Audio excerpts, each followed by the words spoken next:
ప్రజలకు వెలుగును ప్రసాదించు. పితా పుత్ర పవిత్ర ఆత్మనామమున ప్రభువునందు మిక్కిలి ప్రియమైన సహోదరి సహోదరులారా, ఈనాటి ధ్యానాంశం దైవ భక్తి కలిగిన భర్త. ఆయన ఎవరో కాదు, ఇస్సాకు. ప్రభువునందు ప్రియులారా, దేవుని యొక్క ప్రణాళిక చొప్పున భార్యాభర్తలుగా పవిత్రమైన వివాహ బంధంలో అడుగుపెట్టిన ఇస్సాకు రెబెక్కాలు, దేవుని యొక్క ప్రణాళిక ఆలోచన చొప్పున పవిత్ర జీవితానికి శ్రీకారం చుట్టిన ఇస్సాకు రెబెక్కాలు, ఈ పవిత్రమైన దంపతులు దేవుని యొక్క ప్రణాళికను నెరవేర్చడానికి సిద్ధపడుతున్న సమయంలో, మరి ముఖ్యంగా ఇస్సాకుకు 40వ ఏట రెబెక్కాతో పెండ్లి జరిగింది. ఇంత చక్కని వివాహం జరిగిన తర్వాత కూడా చాలాసార్లు మనం అంటాం, వాళ్ళ దంపతులు చక్కగా ఉన్నారు కానీ ఆ కుటుంబంలో లోటులేంటి అని ఆలోచిస్తుంటాం.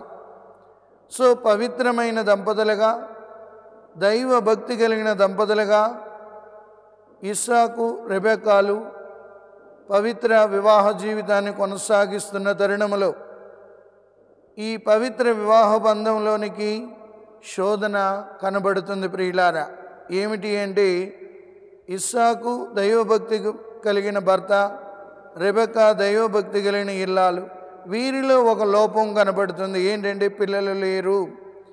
ఆనాటి సాంప్రదాయం ప్రకారంగా భార్యకు పిల్లలు లేకపోతే మరొక స్త్రీని వివాహం ఆడడానికి ఆనాటి సాంప్రదాయం అనుమతి ఇస్తుంది. అలాంటి సమయంలో కూడా ఇస్సాకు ఎంత చక్కని నిర్ణయాన్ని తీసుకున్నాడో చూడండి. పునీత పౌలుడు ఎఫెసీయులకు రాసిన లేఖ 5వ అధ్యాయము 21వ వచనంలో, భార్యలారా మీరు ప్రభువునకు విధేయులైనట్లే మీ భర్తలకు విధేయులై ఉండండి అన్న మాటను మనం చూస్తున్నాం. ఇక్కడ ఇస్సాకు తన కుటుంబంలో లోపం వస్తే, మామూలుగా మన కుటుంబాల్లో లోపం వస్తే పక్క వాళ్ళతో చెప్తాం, పలచనైపోతుంటాం, లేకపోతే ఒకరి మీద ఒకరు నిందలు వేసుకుంటాం. కానీ దైవభక్తి కలిగిన భర్తగా ఉన్న సుగుణాలు ఒకసారి మనం ధ్యానించుకున్నట్లయితే, దేవుని నిందించలేదు, తల్లిదండ్రులు నిందించలేదు, తనను తాను నిందించుకోలేదు, భార్యను నిందించలేదు. ఇదండి దైవభక్తి కలిగిన భర్తకు ఉండవలసిన సుగుణాలు. ఈనాడు చాలా సంసారాలు ఎక్కడ దెబ్బతింటున్నాయంటే, చాలా కుటుంబాలు ఎక్కడ దెబ్బతింటున్నాయంటే, కుటుంబంలో చిన్న లోపం ఉంటే అది మనం బయటకు మాట్లాడడం మొదలెడతాం. ఆ పక్కింటి వాళ్ళ నుండి ఊరంతా పాకురుతుంది, అందరికీ తెలిసి అందరూ మనల్ని అలుసుగా చూస్తుంటారు. అక్కడ సంసార జీవితంలో ఒకరి మీద ఒకరికి మనస్పర్ధలు ప్రారంభమై ఆ తర్వాత విడిపోయే స్థాయి వరకు వెళ్ళిపోతుంటారు ప్రియులారా. కానీ ఇక్కడ మనం గమనించినట్లయితే దైవ భక్తి కలిగిన భర్త, ఇస్సాకు లాంటి భర్తలు ఉండాలి, ఈ రోజులు కావాలి. అదే ప్రభు మనందరి నుండి ఆశించేది. దైవ భక్తి కలిగిన భర్త, ప్రభువా ఎందుకు ఈ స్త్రీని నాకు ఇచ్చేవో అని దేవుణ్ణి నిందించలేదండి. ఈనాడు కుటుంబంలో ఏదైనా జరిగితే మనం మొదటగా నిందలు వేసేది దేవుని మీదే. ఇక రెండవదిగా కుటుంబంలో సంసార జీవితంలో, దాంపత్య జీవితంలో తప్పులు జరిగితే మనం తల్లిదండ్రుల మీద నిందలు వేస్తాం. మూడవదిగా మనల్ని మనం నిందించుకుంటాం. ఎందుకు ఈ బ్రతుకు ఇలాగైపోయిందేంటి ఈ బ్రతుకని మనల్ని మనం నిందించుకుంటాం. అవసరమైతే ఆత్మహత్యలకు పాల్పడతాం, లేకపోతే దూరంగా ఇంటి నుండి పారిపోతాం. ఇక నాలుగవది, భార్యను నిందించలేదు. ఆ దైవ భక్తి కలిగిన భర్త దేవుని వైపు తిరిగి ప్రార్థించడం మొదలెట్టాడు.